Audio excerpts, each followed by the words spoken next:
Il-Gvern għandu l-ħsieb li s-sena d-dieħla jimplementa skema li tagħti inċentiv lil persuni li jidħlu għal fostering biex iżommu l-aħwa flimkien.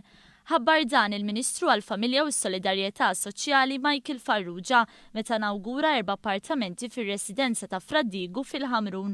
Residenza li toffri kien għal tfal abbandonati.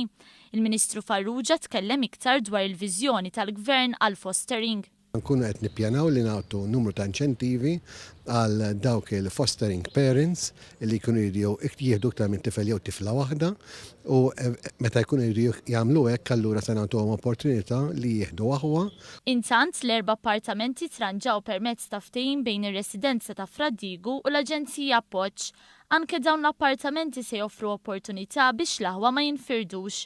Dan japplika wkoll għal aħwa subien u bniet. Hawnhekk ħajkun opportunità illi jkun jistgħu jikbru se nagħmluhom 18 sena jkunu f'appartamenti ovvjament differenti imma taħt binja waħda u qed tagħti l-opportunità illi għall-inqas meta jkun hemm bżonn li jistgħu jiltaqgħu bl-iktar faċilità possibbli. Kull appartament jista' jakkomoda sa 8 tfal bħalissa 8 tfal li diġà qed jagħmlu użu minn dawn l-appartamenti. Il-Madre Provinċjali fir-Residenza ta' Fraddigu, Josephine Xwiereb, qalet li l-ħolma tagħhom saret realtà. Hija rimarkat li l-bidla li qed tesperjenza r-Residenza ta' Fraddigu li minn orfanatrofju qed tinbidel għal dar skont il-ħtiġijiet tal-lum.